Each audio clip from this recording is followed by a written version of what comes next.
This car went into limp mode and every sign pointed to the oxygen sensor.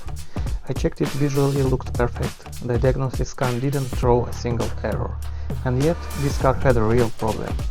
Today I will show you how we found the real cause on this Audi R8. And since we are already at it, we are heading straight into an Audi A7, where I will show you a CVT transmission trick I honestly haven't seen explained clearly anywhere on YouTube.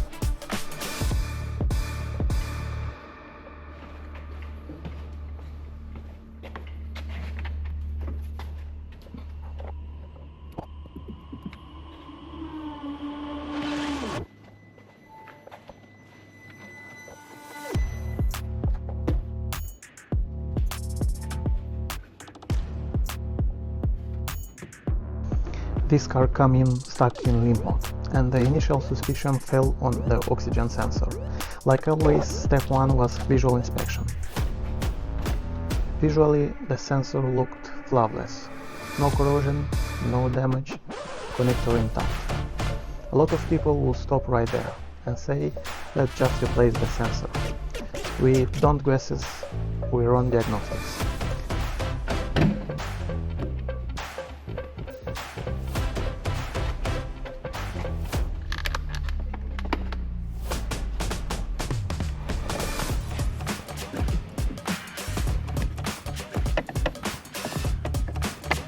We hooked up the scanner and checked the live parameters. Sensor values, fuel trims, everything check out.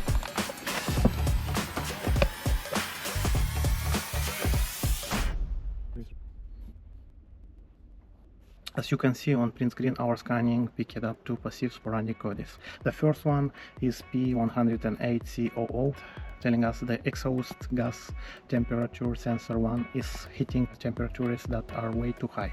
The second is P304500, pointing a finger directly to at the fuel pump control. Because they are sporadic, they aren't triggered the hard check engine light just yet, but on V10 high performance engine you don't ignore this.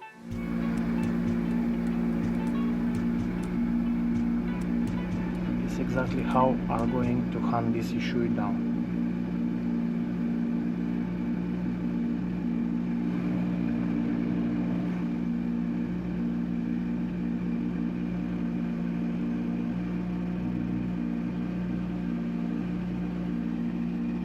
We are going into live data mode.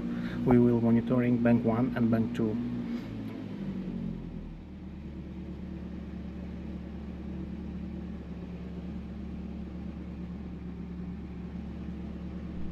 No escalating readings, no red flags. The sensor was working exactly as it should.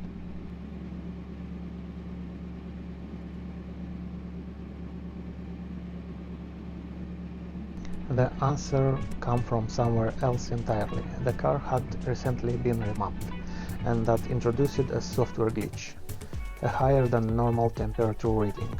Not a mechanical issue, not a sensor issue, a calibration issue in the tuning software. Once the hardware is 100% healthy, we can flash our custom stage calibration file on ECU via OBD port. And since we are on the subject of challenges in the shop this week, let's move to the next car, an Audi A7, where things got a bit tighter, literally.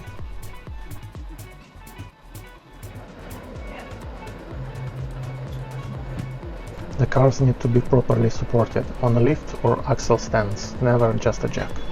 Wheels choked, parking brake on.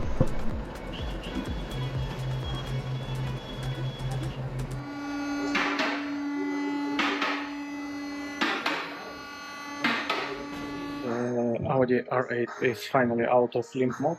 In this video we're servicing the engine with fresh oil and new filters, plus replacing the automatic transmission oil and filter. Stay tuned. Before draining the oil, we added one extra step, Liqui Moly engine flush, made specifically for cleaning internal deposits. We pour it straight into the old oil. The idea is the liquid looseness deposit that have built up over the time, so they drain out with the old oil instead of staying inside the engine and contaminating the fresh oil. After 10 minutes we drained everything out.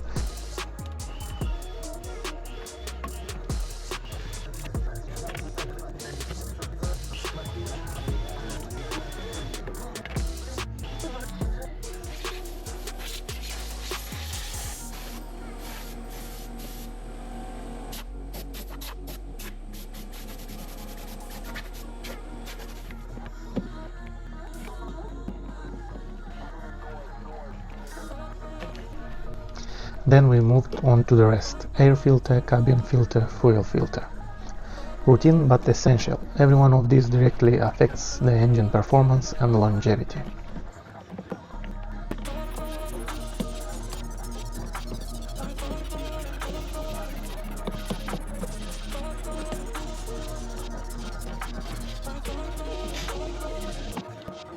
Making it bounce. Making it bounce. Lead and drop, making it bounce. Making it bounce. Making it bounce. Lead and drop, making it bounce. Making it bounce.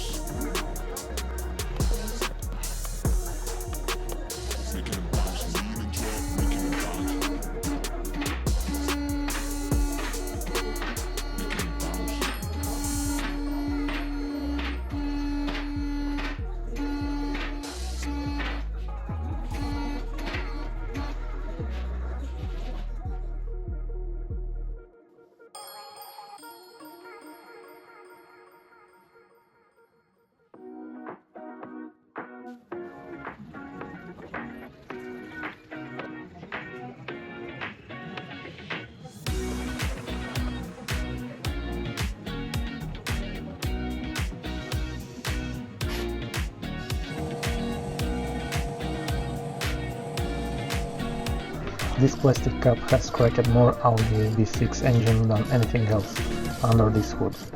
Get the number wrong and you are not fixing a leak, you are starting one.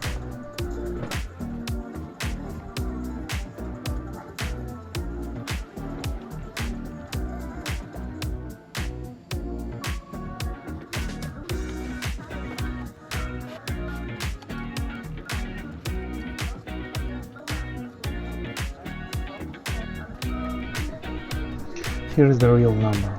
On the 3.0 TDI, this cut torque to 25 Nm. Torque wrench, fresh O-ring every time. Oil capacity with the filter is 6.4 liters.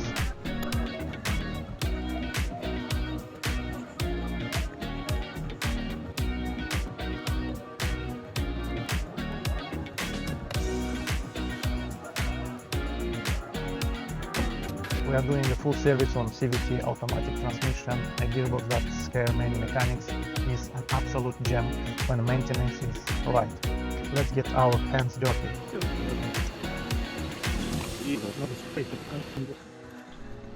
That's where the real challenge showed up. The 3.0 engine is big. It takes up a huge amount of space in the engine bay. And honestly, I hadn't found a single video on YouTube showing this procedure correctly for an engine this size. On this one, the transmission filter doesn't come out from the top. You have to access it from underneath.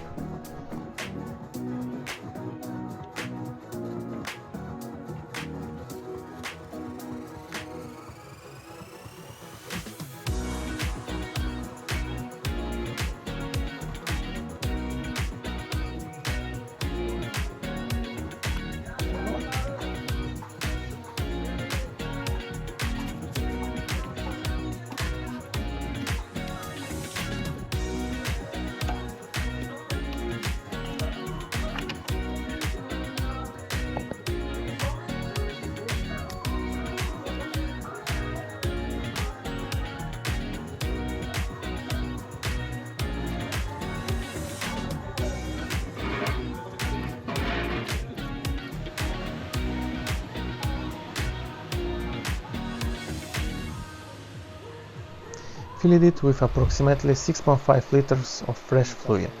The exact starting amount varies slightly depending on the service method, which is exactly why the next step matters most. Warming up, the main trick. This is step most people skip. This transmission requires the level to be checked at the operating temperature somewhere between 60 and 100 degrees Celsius. We start the engine and monitor the live temperature with Autel scanner until we hit the required range. Drying the excess at the operating temperature, the fluid expands, that's why you feel it slightly above level. Then let the excess drain out through the level check port. That's how you get the exact amount, not an estimate. Reassembly quick, everything back in place.